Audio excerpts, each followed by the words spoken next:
Bonjour à toutes et tous. Merci d'être là en ce 14 juillet. Nous sommes, au nom de l'association, très, très heureux d'accueillir pour la première fois, depuis leur désignation, les 4 candidats de la primaire de l'écologie qui, ce matin, sont donc représentés pour Delphine Batho par Cédric Villani. Bonjour Cédric. Bonjour. Pour Yannick Jadot par Michael Marie, je ne l'ai pas encore vu. Je ne sais pas s'il est là. Michael, est-ce que tu es là? Pas encore. Pour Sandrine Rousseau par Amandine Crambrichot, que j'ai vue et qui est là. Bienvenue, Amandine. Bonjour à tous et à toutes. Et pour Éric Piolle par Augustin Augier, qui ne va pas tarder, je crois, parce que je ne l'ai pas vu non plus. Alors, je vous remercie vraiment toutes et tous d'être là. Nous avons hâte de vous écouter. Vous aurez chacun et chacune la parole 15 minutes pour répondre à la question que nous vous avons posée. Quelle république écologique pour 2022? Et puis 15 minutes de questions-réponses. Et donc, Yves Contasso et Frédéric Calfon se prendront les questions qui apparaîtront dans le chat et les porteront à votre connaissance. Évidemment, vu le nombre que nous sommes, nous ne pourrons pas prendre toutes les questions, mais ils essayeront de faire une espèce de synthèse qui permettra de répondre globalement à la majorité. Alors, en un mot, pour vous planter le décor et vous dire d'où nous parlons et ce que nous faisons, l'association Convention pour une République écologique a été fondée en 2017 par Cécile Duflot. Elle a repris une activité importante depuis 2020 avec de nouveaux membres.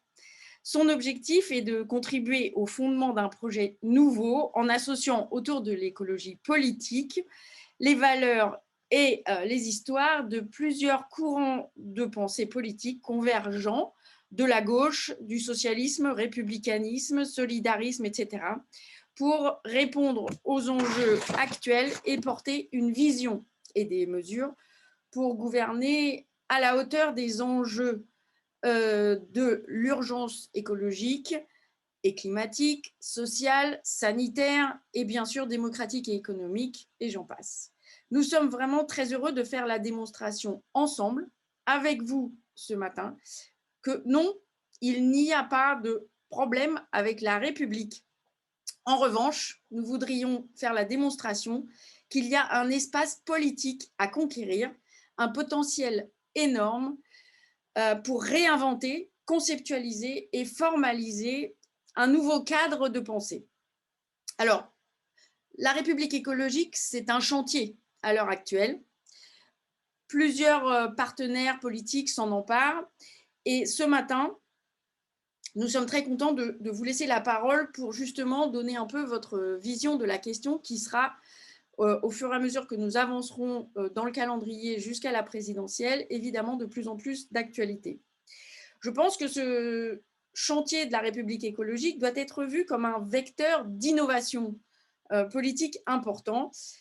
Il n'a effectivement pas souvent été traité dans l'histoire, comme l'a très bien écrit Serge Audier. Alors, l'affirmer en ce moment permet de réinterroger et de s'approprier le concept de République qui, rappelons-le, n'appartient à personne.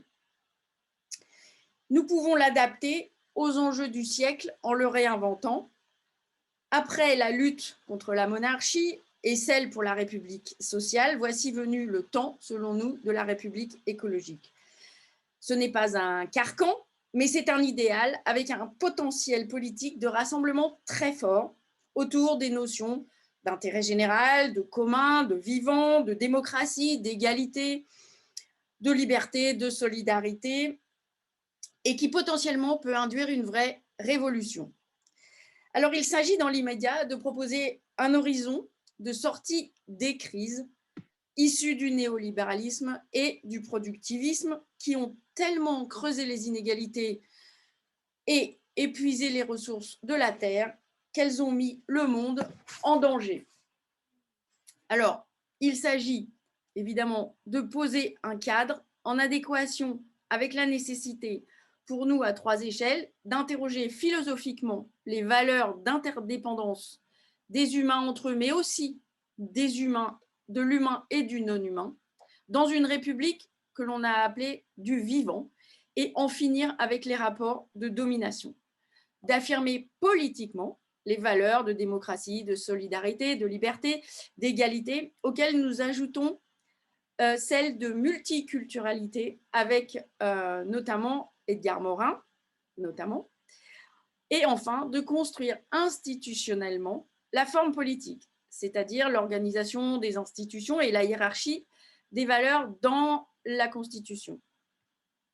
Ce sont grosso modo les chapitres d'ailleurs de notre publication que nous présenterons aux Journées d'été des écologistes à Poitiers. Nous sortons donc le premier numéro de Propos pour une République écologique. Et d'ailleurs, les souscriptions sont ouvertes si vous voulez contribuer. Enfin, pour conclure, nous gageons ce matin que l'article 1er de la Constitution puisse énoncer que la France est une république indivisible, laïque, démocratique, sociale et bien sûr écologique. Nous ne comptons pas sur le gouvernement actuel pour ce faire, puisqu'il ne vous a pas échappé que notamment la proposition portée par la Convention citoyenne pour le climat de modifier l'article 1 de la Constitution pour ajouter la République garantit la préservation de la biodiversité, de l'environnement et lutte contre le dérèglement climatique n'a pas pu être introduit. Vous savez pourquoi, on y reviendra tout à l'heure. Donc, merci beaucoup d'être là. Nous sommes déjà 150, c'est formidable. Sans attendre, dans l'ordre prévu, je passe la parole à Amandine qui va nous présenter donc la vision de Sandrine Rousseau en 15 minutes. Ensuite, ce sera Augustin pour Éric Piolle, puis Cédric pour Delphine et enfin Michael pour Yannick Jadot. Merci à toutes et tous et Amandine, tu as la parole.